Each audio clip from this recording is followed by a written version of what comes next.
Very honored to have with us the Urban Development as well as Union Petroleum Minister, Mr. Hardeep Singh Puri, a man who has a way with words.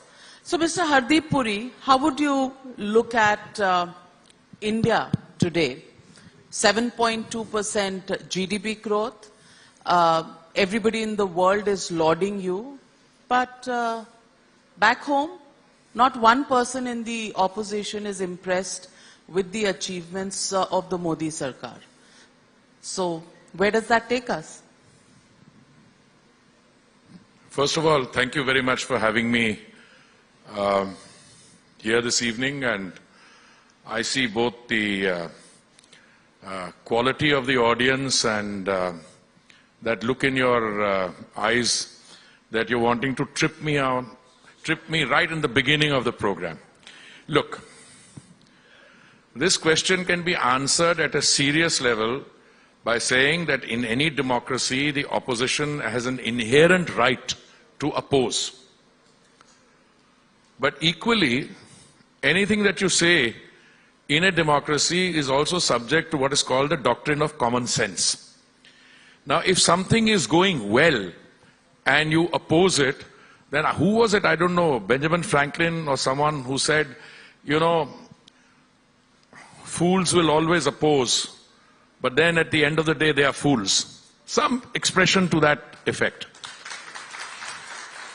If it is opposition that you are looking at, and I suspect that political instinct and streak in you, you are looking to direct the conversation towards a young leader who has flown to some distance and from there has suddenly found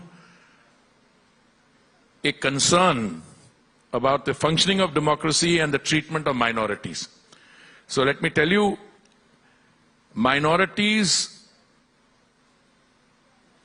he was 13 years old when the Nelly massacre took place and 200 people were brutally massacred. That was 1983, all belonging to a minority community. He was 14 years old when 3,000 Sikhs were killed in cold blood. And I could go on and on. Another expression of his is ki nafrat chodo, pyar karo. Mohabbat ki dukaan. Mohabbat kya? Mohabbat? Mohabbat ki dukaan. I don't know, that's an Indian Jugaad version of a love fest or whatever it's called in the West. But, you know, I would encourage him to go there and live his life fully. But what I worry about, and this is the more serious situation, if, as per his predictions and that of his ecosystem, who are largely liberals or who are described as liberals, they were all projecting that growth in India during the last fiscal year, for which we just got the figures, you cited them, would be around 5%. Now, I ask you, if the World Bank, the UN system, the RBI, they're all predicting 6.5% and above, and if you choose to predict 5% or thereabouts, is that a prediction or is that wishful thinking? You don't want India to do well. Therefore, you come up with these lower estimates. All right, anyone can make a mistake, but after you've got a figure of, let's say, and I'm now going to break it down. GST collection, I thought, was for the 14th month running above 1,40,000 crores. It was 1,57,000 crores. If you look at the last quarter's growth, if you look at the overall growth, 7.2%. But why do you feel unhappy when such statistics are rolled out? Now, I am in a happy mood because in every program I go to and we talk about 9 years of the Modi government, it's not just us saying that this was the situation in 2014, this is the situation today in 2023, but you have Ernst & Young earlier saying by 2040 you will be a $28 trillion economy. You have Morgan Stanley talking about the last decade and in terms of what all has gone right. Why do some people instead of joining in the celebration, choose to put what I think is a false construct on it. One of the economists who's been joined with them, he said, "No, but you know, this rate of growth is you should not take it too seriously because there are structural problems, structural flaws. If you look at the last, it's all gibberish. Once you make a projection that your economy is going to grow at 5% or 5.2%, and you end up with 7.2%, the intelligent thing to do is, hey, I'm sorry, I was wrong. I'm glad. Now I think if there are any other correctives to be taken, please take them. But you should be part of that celebration and the part of that effort for India to be a Viksit Desh or a developed country by 2047. How can you predicate your entire thing on saying, India, this is going wrong, that is going wrong? I want to conclude with a small piece of information which many of you may not know. I'm very fond of recalling the work of a Cambridge historian, Angus Maddison, who said that India's contribution to the global GDP was in the vicinity of 25% in 1700. But there's another statistic I want to give you. At the time of the Mughal Empire, the Mughal emperor had given the designation of Jagat Seth, or banker of the world, to one set of people in Calcutta, because their wealth was more than that of the British Empire in 1720. That is what you have to reclaim. The economy, the culture, the heritage. And here all right, we became independent in 1947, but we defined our entire 7,000-year-old civilizational, historical DNA in terms of that 190 years when we went from 25% after 1750. And I don't know, I mean, who was this? Gunnar Myrdal or somebody who said the British elite left India, leaving behind an identical Indian elite. So I don't know whether, so I think the PM make 2 points. One is Viksit Desh by Amrit Kaal 2047 and shed your colonial mindset.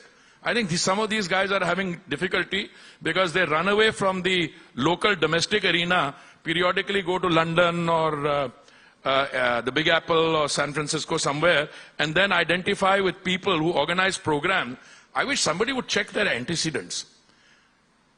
Because some of those organizers really are open proponents of, well, I heard somebody use the term, I could have used a more, absolutely, I agree with you.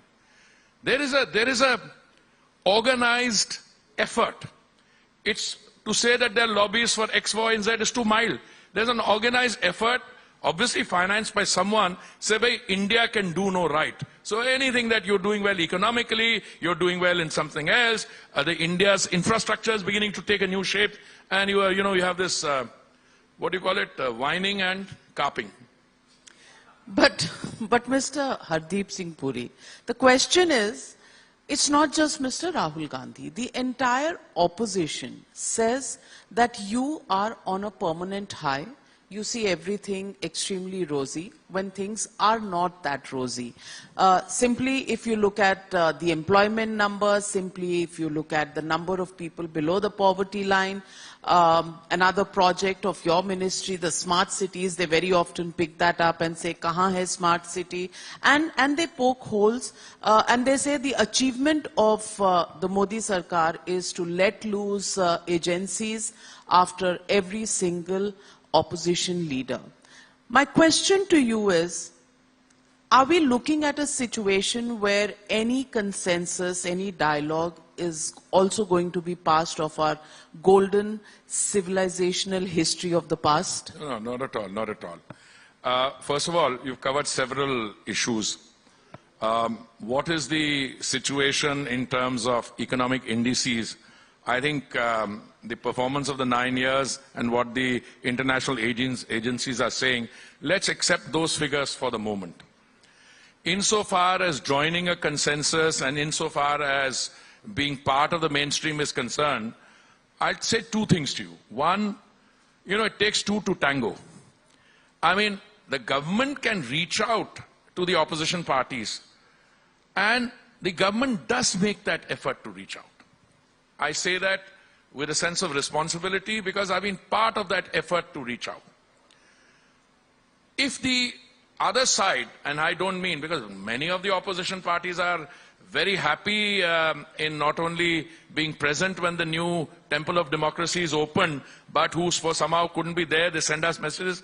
I'm not referring to those people because they take genuine pride in that. But some people choose not to attend and they want to make a political point out of that. In one case, you could say that since a particular gentleman is disqualified and he could not have attended, he probably didn't want the others to attend. So there's a possibility of that happening. I have a case where one very prominent member of his outfit asked to visit the parliament. His outfit meaning the Congress party. Yes, exactly. Okay. Asked to visit the newly opened parliament.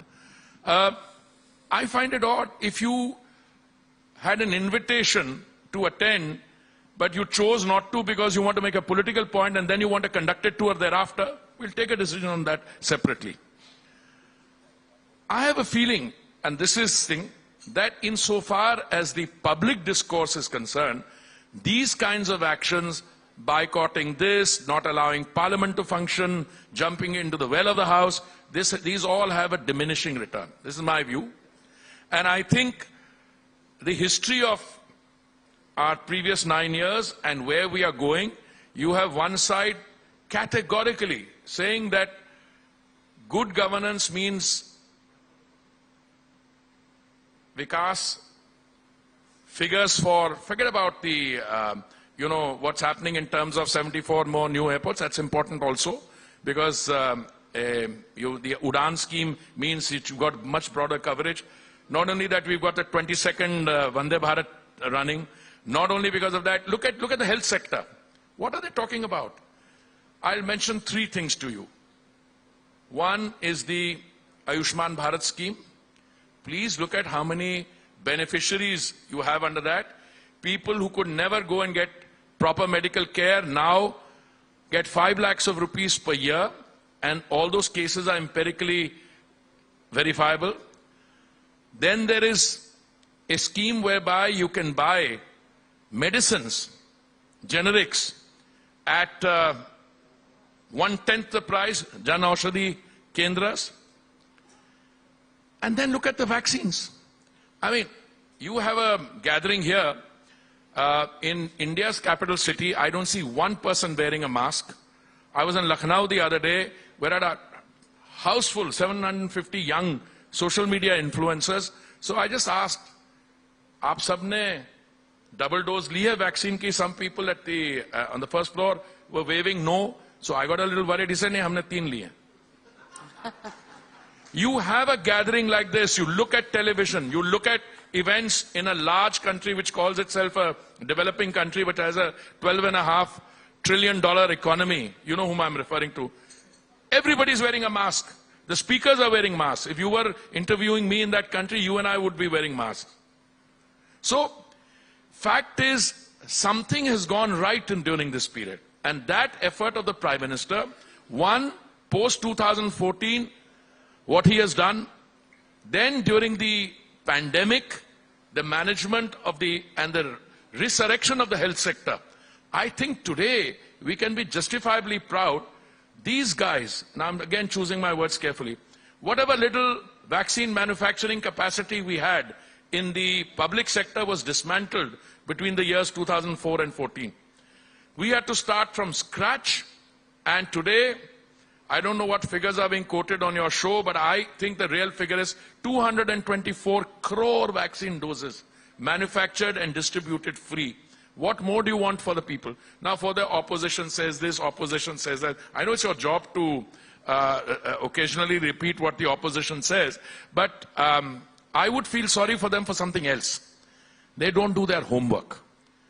And if they want to, if they think something is wrong, then I think solution lies in participating in the democratic discourse, coming to parliament and putting the government on the mat by making a statement in an event. And I think there's a theater of the absurd there.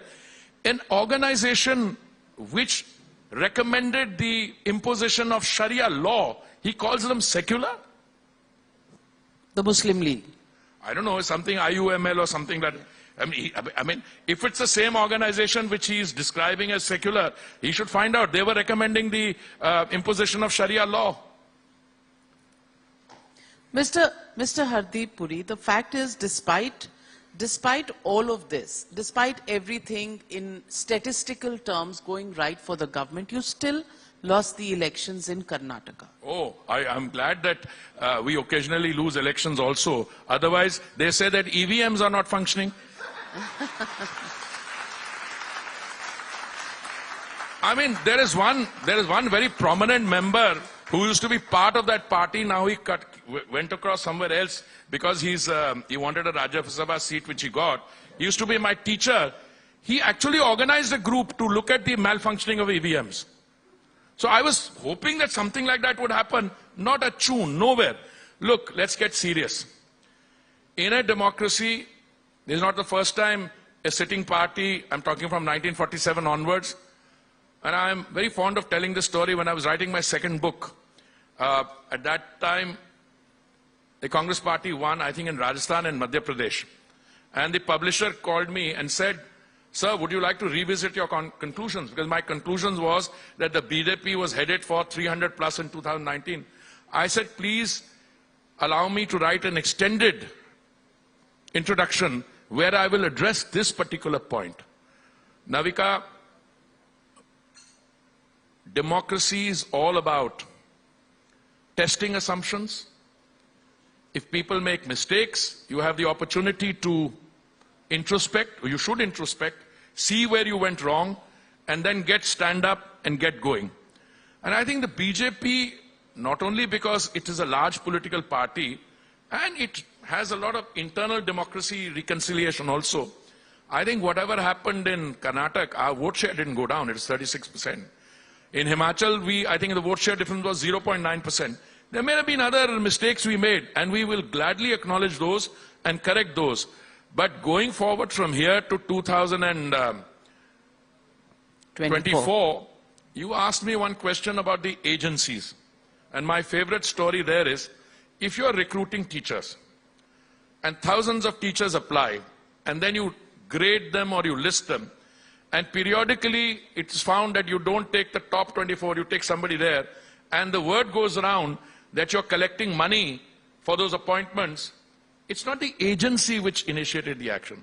One of the aggrieved persons went to the court, and the court directed investigation. That is what happened. So, if your case, I'm sure knowing you, I've known you for such a long time, that can't be your case. But if the opposition case is, we have a sense of entitlement, parivar, this, that, and one of those things is, you can't use any agency against us. Arey bhai, tum jab power mein the, you used 356 100 times. One of their prime ministers used 356, one prime minister 50 times. हम तो अगर किसी ने कहां पे corruption की allegation है using an agency, आपने तो स्टेट गवर्नमेंट से डिसमिस कर दी थी, की थी कि नहीं? This is part of history.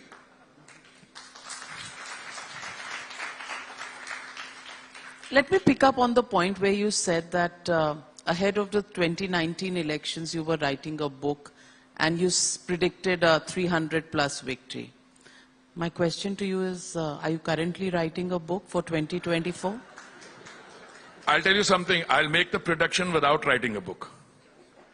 Look, make no mistake. The voter in 2024, I'm talking about the general election, will be faced with two competing models. Okay, one is the Modi decade, in which the economic indices, the other achievements, etc., will be in front of the voter, and an opposition which will be issue-based in some areas, which will be fighting as to who will be the leader, and which will be practicing a variety of freebie politics advocacy. वो मैं 300 बिजली के unit free कर दूंगा, मैं वहां पे ये कर दूंगा, हर एक परिवार जिसमें कोई हमारी बहन है जो ग्रेजुएट है और 18 साल की आयु से ज्यादा 1000 रुपया महीना दूंगा, और दे नहीं पाए.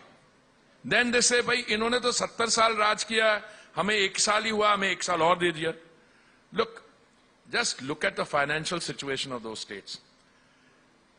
I think someone, and I don't mean just us, because someone in a position of responsibility should decide whether this kind of rowdy or freebie politics is what is going to happen. Now, somebody was telling me the other day, why is this issue not being attacked from the point of view of the fact that even if you're giving freebies, it's based on some taxpayers' money? And I think that realization is gaining ground.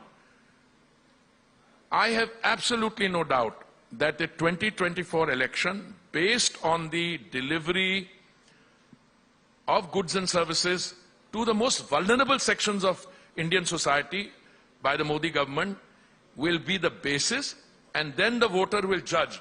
I have no problem in predicting. You and I have taken bets in the past. Most of them I have won. Well, we can't discuss betting on national television because... There was no consideration. It was just an argument and a bet. Well, Mr. Hardeep Puri, the question is also about anti-incumbency, fatigue. 10 years is a long time to be in power. Do you think that is something that is going to be a challenge for your government? Not for the central government, certainly not. Because I think there is a refreshing quality about the work, and this is work related. And therefore, I think this kind of work, I'll give you a small example. All the central schemes which were conceptualized from 2014 were actually implemented from June 2015 onwards. All of them had a gestation period of, say, 5 years. In some cases, you mentioned smart cities, which is one of the most successful schemes, and I'll come to that in a minute. But it takes 5 years and a little beyond. All those schemes are now maturing or have matured. Let me give you one or two examples. The Swachh Bharat Mission, all right? The Prime Minister said from the ramparts of the Red Fort, 15th August 2014, that it's his dream that the best tribute we can pay to the Mahatma is to make India open defecation free by 2nd October 2019, which is 150th anniversary. More or less done throughout the country. One state wasn't able to catch up. Other things followed. 11 crore toilets or even more. Individual household toilets, public community toilets.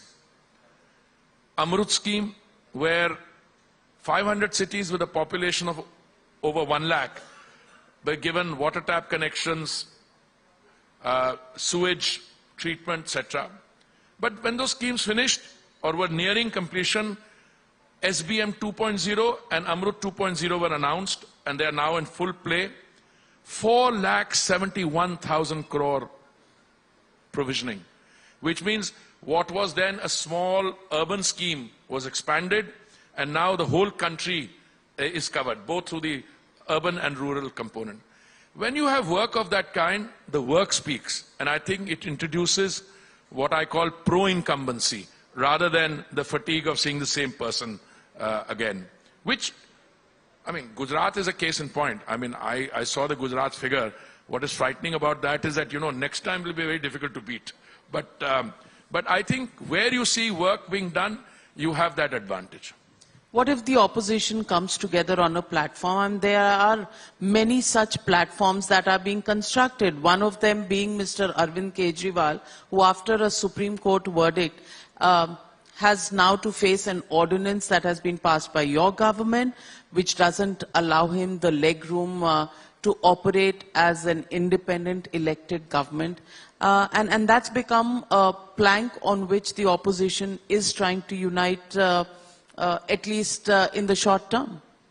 No, insofar as the Honorable Chief Minister's Delhi is concerned, I don't think the ordinance wants to deprive him of the ability to work as an independent Chief Minister. I think the ordinance seeks in a very responsible way to circumscribe his interpretation of independence. I mean, at 8 minutes past 2 in the morning, you raid the office of the Secretary Vigilance, I think Mr. Jaishankar, and because he's conducting an inquiry into the liquor scam and that Aam Aadmi, Operation Sheesh Mahal. Aam Aadmi Mahal, which is built on 20,000 square feet using the world's most expensive, interiors. And you remove files from there over a period of 38 to 40 minutes, take them into a neighboring room, photocopy them. There's a shredding machine there, you shred them. Now, if you need to pass an ordinance to prevent stuff like that happening, for no other reason I would recommend it. But by the way, the Congress party, listen to the statement of the son of the erstwhile chief minister. He said, how can you allow this to happen here? Now, he's been around long enough for people to judge him on what he has been doing for the last 10, 11 years. So I have written about it extensively. So you have for want of a better word, a political startup which has now graduated into full-blown anarchy. And I choose my words carefully. Full-blown anarchy, where if you, agar aapke ishare pe koi chal nahi raha Delhi mein, and you have a government in Punjab, and somebody has a relative there, just lock them up there.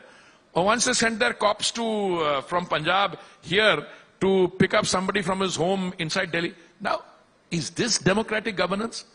I mean, it's like somebody who doesn't know the ABC of political power and says, I couldn't exercise it in Delhi because I'm ring-fenced and, law and order here. And therefore, now I've got something in Punjab and you go and run amok. I've said this, I've written letters on all the central government schemes. Wherever Mr. Kejriwal gets involved, we have the worst performance registered. And I think it comes from the fact that their approach to governance is quite antithetical or opposed to what needs to be done. So if you ask for freebies, when they assumed power, officially the debt was 3,81,000 crores. If it is 6 lakh crores, so what? So what? Let the center give us the money. That's the approach. Mr. Puri, let me ask you a question on the new parliament, the Central Vista plan that your government has, the renaming of the Rajpath to Kartavya Path. Many people have called it a vanity project in the past. I see you sighing there and absolutely exasperated. But I think it's non-serious. You had what is called a delimitation exercise, which has to be done by 2026. We're already in 2023. Half the year is gone. A new, larger parliament had to be built. It's not a matter of choice. I think successive Congress governments have said and articulated the need for a larger parliament. Shrimati Meera Kumar, my erstwhile colleagues in the Foreign Service, when she was Speaker, her secretary wrote to the Secretary of Urban Development. All the letters are in the public domain. Mr. Jairam Ramesh has articulated this. Mr. Shashi Tharoor on a visit to Malaysia, I think, when he saw their parliament, said, I wish we had one like this. So the parliament, a larger parliament to reflect the new India, to reflect the requirements, that was an imperative. On top of that, we are spending, 1,000 crores of rupees by way of rent to house government buildings when government is a landowner. Now, why was this not done earlier? I think that is a more appropriate question. Insofar as vanity project, if the vanity is about the Sheesh Mahal, I don't know. But as a whole, I see people, look, the parliament is being built for the next 50, 100 or 200 years. And the expenditure which is being quoted is a pittance. The popular estimate on the parliament is ki pata nahi ye itne hazar crore ki hai, etc. 20,000 crore is 20,000 crore is a figure which has been going around. After we come to the tendered cost, this is not parliament ki, it's entire Central Vista ki. Entire Central Vista means usme Kartavya Path hai, सारी जो government buildings Delhi में सब जगह है, they will be in 8 executive blocks. There's a vice president's house. It'll have the defense enclave. It will have, the prime minister's house. All that milake. And we don't know whether it's 20,000 or it's 16,000, 17. It'll be dependent on the tendered cost. जो parliament की बात कर रहे हैं, which now they are saying yes, but दिखने में तो अच्छी है. Under technological वो जो है, and it reclaims that 7,000-year-old civilizational ethos. What? उसको No, तो Sanatani parampara. Okay, number one. And ancient Indian architectural, this thing. Call it what you like, Vastu, etc. And what a controversy they tried to produce. Let me tell you. They said, ये जो Sengul है ना, ये वो जो Adhinam है, वो Brahmin है. So somebody had to tell them, ये Brahmin नहीं है भाई. उनको पता ही नहीं है. ये Brahmin नहीं है भाई. अच्छा, जब पता लगा they withdrew very quickly. और फिर कहा, अच्छा, वो हिंदू अखबार जो है, I'm not naming anybody, but that Hindu newspaper is normally the custodian of the intellectual life of the city of Chennai now. They had to fact check themselves. By the way, I found an article which had appeared in the New York Times magazine on 25th August 1947. I tweeted that also. देखिए ऐसा है, the Sengul is all about rule by Dhamma, so that whoever has the power to take decisions will take those decisions in the interest of the people, and that there will be equity, there will be justice. अच्छा, आपकी 12-1300 करोड़ की parliament बन गई और हल्ला आपने 10,000 करोड़ का बना दिया पार्लियामेंट का. मैं तो कह रहा हूं टोटल प्रोजेक्ट नहीं है उतना जितना ये बोल रहे हैं. सो सरेआम ये लोग झूठ बोलते हैं. And as I think my tagline is theatre of the absurd. समझ नहीं है क्या बोल जाते हैं, फिर विड्रॉ कर जाते हैं, और at the end of the day they will join in the celebrations.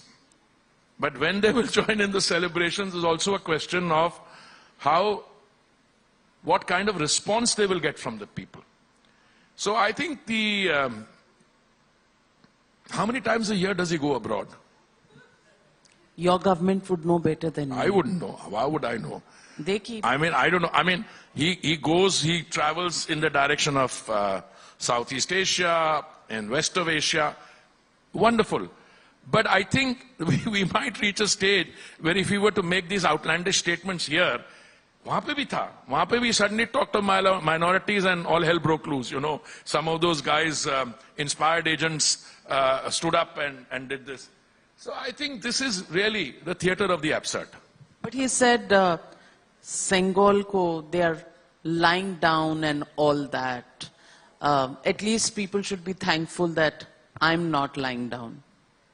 No, first of all, if he was trying to mock somebody, you know, because he also speaks in half sentences.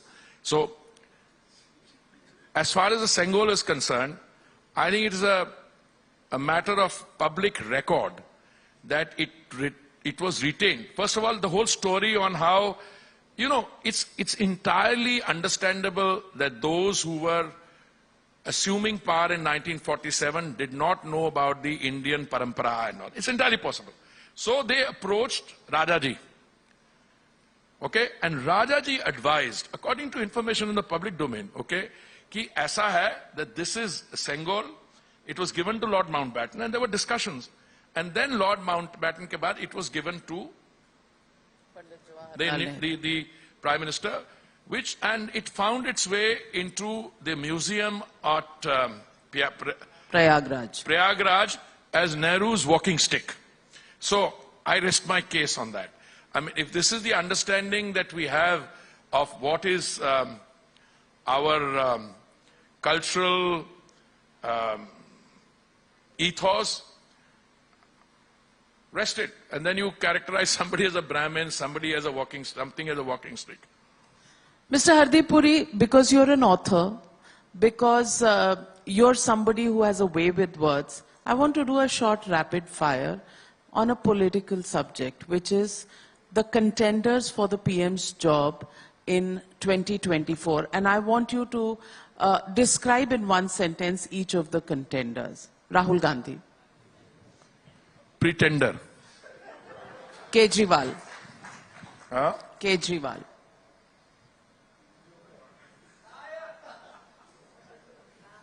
I'll accept any of the two comments that came from there. No, it's your version. अरे यार क्या बोल रहे हो? At least in the case of Mr. Rahul Gandhi, I mean, in his previous generations contributed to the freedom movement, etc. अब बाकियों लोगों को नाम ला रहे हो, तो ये मैं if it's a serious rapid fire, I'll give you my words. Yes, it is serious. I accept either of the two comments which came from your One distinguished... was a liar and another was... Okay. Mamata Banerjee.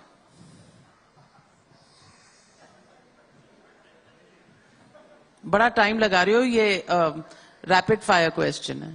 No, I don't think she herself wants to be, there is a large group of them there. Why are you leaving out Nitish? Why are I'm you coming leaving... to them. So Mamata Banerjee bring first. All of them put together don't add up to 1%. 1% of what? Of prospects. Exactly. और कुछ और भी ले लो साथ में. KCR? Huh? KCR. Is within that 1%. Nitish Kumar? मैंने शुरू किया था वहां से. Nitish Kumar, the lady from West Bengal, KCR, KTR, सबको लगा लो 1%. And Narendra Modi.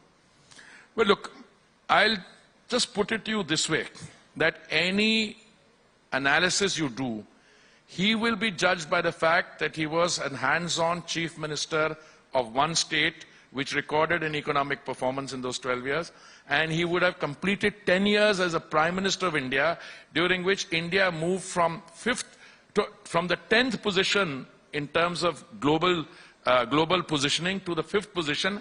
And if the economy is at 3.8 trillion and the next two economies, Germany and Japan, are at 4.1 and 4.3, and if we've grown at 7.2% last fiscal year, if that is maintained, we will be the third largest economy well before his third term is over. So that is the choice. Now, I respect electorates. I have been involved in student activism, university politics. I've been amongst the people. A reasonable person presented these two choices. Let's say put all the others together, etc. And Narendra Modi ji, I think the choice is clear. And I think you're looking not at just a victory, a very comfortable one, and I'll give you the figure. Okay. Okay, there's one minister who's willing to put the number out there. 303 last time, 282. 303 I said last time. This time I'll say 330. 330 seats in 2024. Well, that's a big one, and you're writing a book, I'm sure. I'm not writing a book. I don't have time to write a book, but let me tell you two things that you must always remember. The Indian electorate, especially when it's looking at who will be the head of governance for the next 5 years in a Lok Sabha election, tends not to focus on, in a state assembly election, they are my caste, my Jatwala, my, local issues that you got the ticket, I didn't get it, and that kind of thing. But at the national level, the issues are too serious, because you have issues of national security, you have issues of economic growth, and this time I'm telling you that there is a reclaiming of that 7,000-year-old civilizational thing which I mentioned to you, and now people realize that's what Kartavya Path, the new parliament, and by the way, Ram Temple is also coming up. Well, on that note, thank you very much, Mr. Hardeep Puri, for putting it out there. Absolutely not playing defensive. This one's hit out of the park. A sixer in 2024. Is that what we are going to get? Audience, what do you think?